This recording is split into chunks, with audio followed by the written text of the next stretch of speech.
Hello, world, and welcome to another episode of the Survivor series, a week-by-week analysis and recap of Survivor for new viewers of the show and returning fans alike. And this week, all I have to say is Rick Devens. We're going to get to Rick Devens, but first, let's do a quick recap. The show went by pretty quickly this week, and I think the recap can go by just as quickly. So initially we went back to the camp after Tribal, and we saw that there were some hurt feelings, particularly on the parts of Ron and Julie, because they were left out of the previous vote.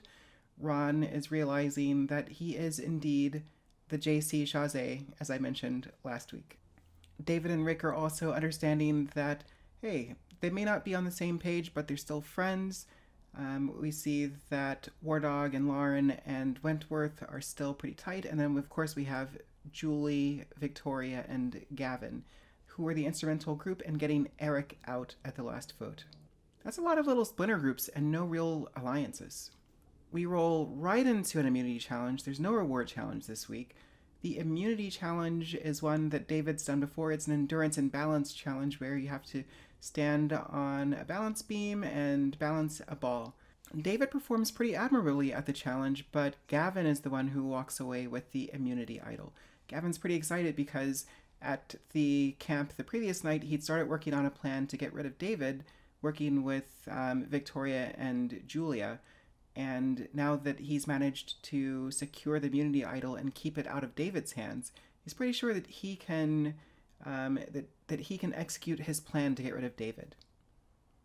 However, when we get back to camp, things go haywire. Everyone is gunning for everyone.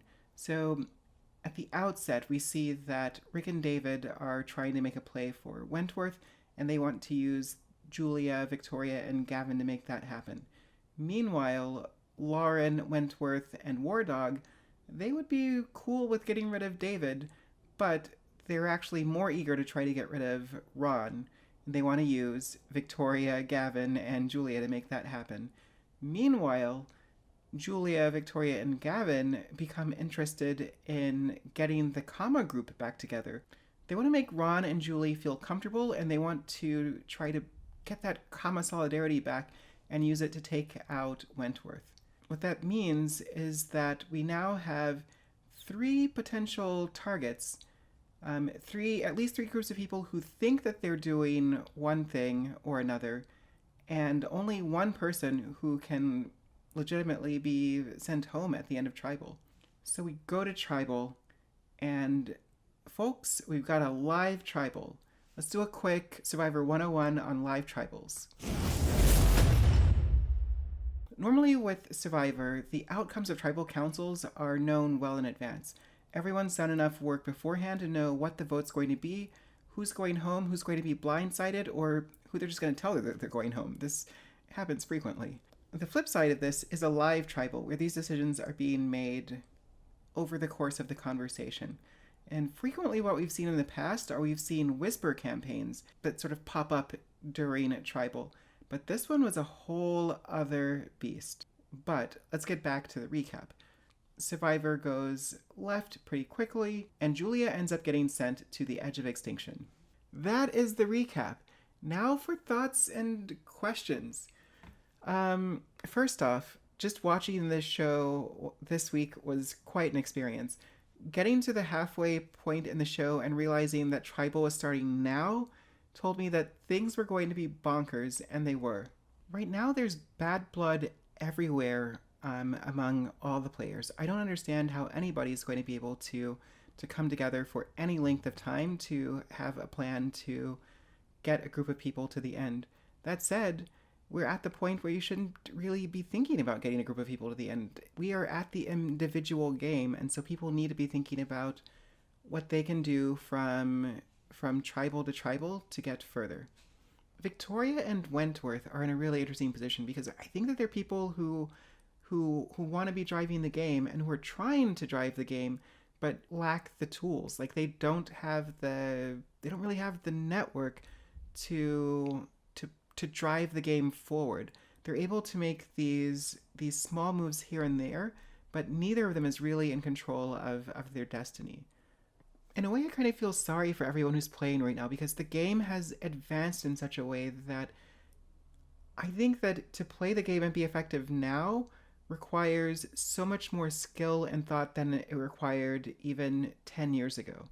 And so what you're seeing is that everyone has to keep up this superior level of gameplay, and they're not able to get as much for the moves they're making as they might have gotten in previous seasons. Idle chatter.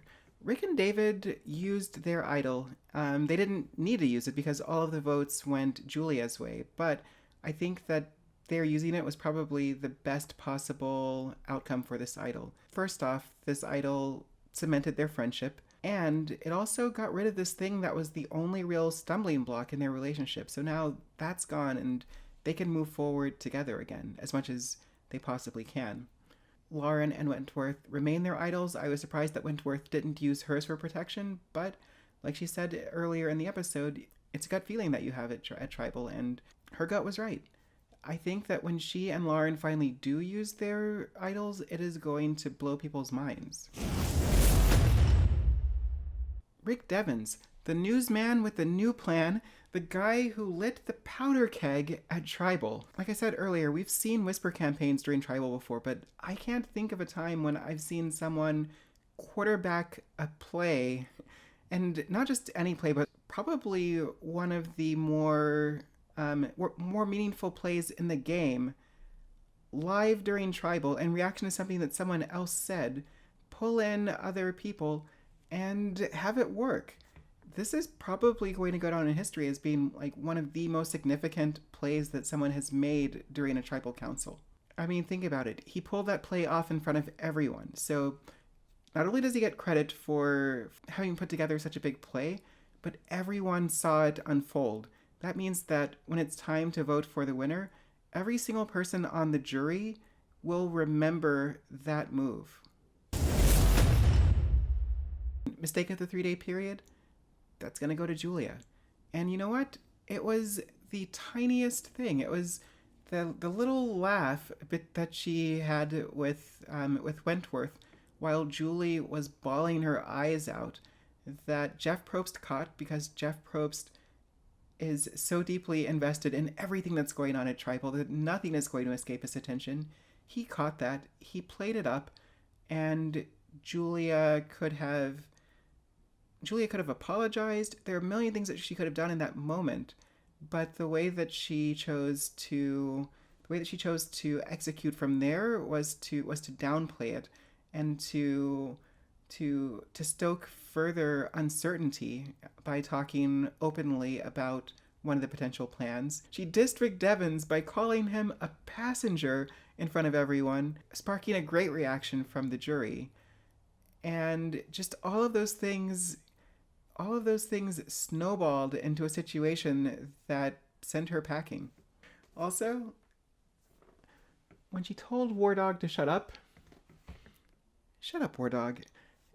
That was, oh man, so many moments from this Tribal Council I think are going to become long-term Survivor memes for people who watch the show.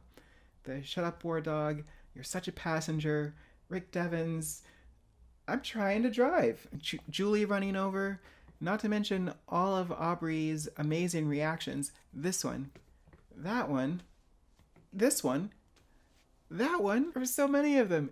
Every single one of them was amazing. And it's because nobody's seen a Tribal like this before. So, wrapping things up, I think that what we saw this week is that, we've seen what happens when you don't have any real strong alliances. We have a lot of splinter factions, and this is something I've been talking about all season, is how we still haven't seen a real alliance get forged. So now what we have, these little factions that have to form voting blocks. And this week's Tribal Council demonstrated the formation of a voting block in real time. And I think that's what's going to happen going forward, is you're just going to have these few people getting together for a vote here and there until we get to the end of the show. So what are we looking for next week? I think what we're looking for is to see who's able to effectively mend fences. So obviously Wentworth and team were gunning for Rick and David. Rick and David obviously have been gunning for Wentworth and team. But I think that they had a moment at Tribal, and I think that what we want to see is whether they're able to patch things up long enough for them to get their respective groups together and push ahead to the end, because that five of Wentworth, Lauren, and Wardog and David and Rick could be enough to control the game.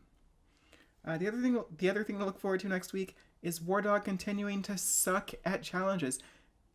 I don't think you people realize how terrible Wardog is. Like, it's reached a point of being comical, but I saw online that that statistically, he has performed worse than any other player in Survivor history. It's so bad that no one is even close. So I think the other thing to look forward to is to see where Victoria goes from here. She got on board with the anti-Julia vote this round, even though Julia was part of the core that she had with Gavin. Gavin also turned on her. So what that means is that technically, Comet could be reconstituted with Ron, Julie, Victoria, and Gavin working together. Am I leaving someone out? I feel like I'm leaving someone out. Aurora. She's always the one who gets left out. With Aurora, Ron, and Julie, and Victoria, and Gavin working together, we could have a 5-5 scenario. I think that then puts us in a situation where you know that Rick is going to turn on David, even if David wants to work with Wentworth. So really, the game is up in the air. Like, the game is more up in the air at this point than I remember ever seeing it before, and it's because of the lack of any real alliances having been built. All right, you've reached the end of the video. Congratulations. Very good job. I'm very proud of you for making it here. If you like this video, click like. I really want to know what you think about this week's episode. It was really one of the most insane episodes that I've seen in forever. So if you have comments, leave them down below and I'll try to respond to them. If this is your first time watching this series and you want to see more, then just hit the subscribe button. You know what? Don't smash the subscribe button. Don't hit the subscribe button. Just gently caress it and then lightly boop the subscribe button.